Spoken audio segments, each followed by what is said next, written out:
Hey, what's up you guys? So in today's video I just want to talk about a few things that I hate about selling on Facebook. So the first one's going to be fairly simple. Be on time. I know when you're like a store or something, I mean, time doesn't really matter in that sense. Just don't get how people, like, honestly, if I go buy something, I tell them, oh, let's meet up at 3 p.m. I'll go ahead and go, get there ahead of time, maybe 10 minutes early or right on time. And there's been times when I message the person, I let them know before I go there that I'm on my way. Then when I'm outside, and then people don't understand that sometimes when you get there, I mean, that's the time that you agreed on. And yeah, there's been times that I go there and they're like, okay, I'll be home in like 20 minutes. And I'm just like, dude, like if you would have told me, 20 minutes later, I would have been there, but it's just like, why are people like this? So also, if you're a seller, obviously you want to agree to a certain time. And when you agree to that time, you're going to be waiting for that person, be ready, give them their stuff, do the exchange, and you're good to go. And before I used to fall for this, a lot of people would ask me for the address first. I hate that. I don't know why now. Before I didn't care as much.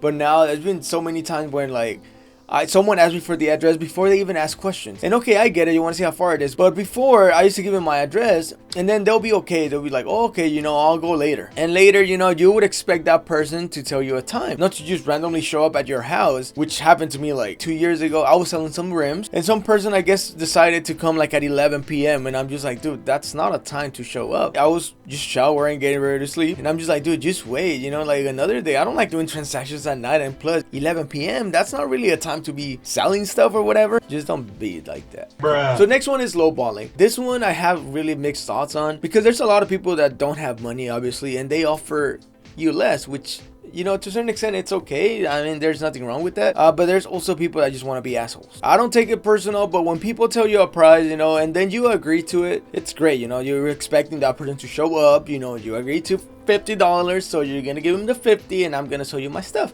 Then there's the other people.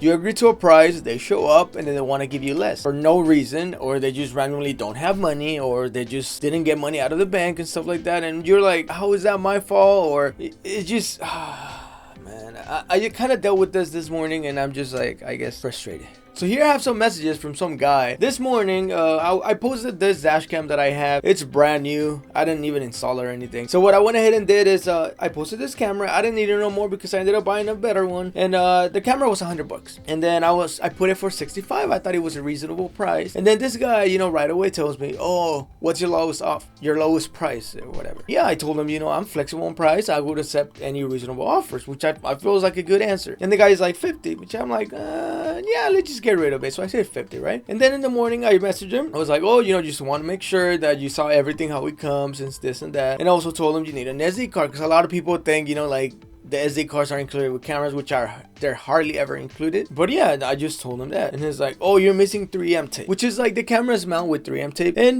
like it comes with it. But the guy, I guess he wanted extra stuff. And then he's like, oh, but then there's this other person that sells it cheaper. Then there's that and I'm just like, dude, like, do you want to buy it or no? I don't get it. If you want to buy it off of someone else, go ahead and buy it. I didn't say that, but it was just like, dude, like, and he starts showing up the price on eBay that is cheaper, this and that. I'm like, dude, aren't we talking through this because you're interested? And I don't get it. I was just like, oh, you know what? If you want to go a different route, that's okay. If you want to, if you're interested, just let me know. But I just don't get people's minds, seriously.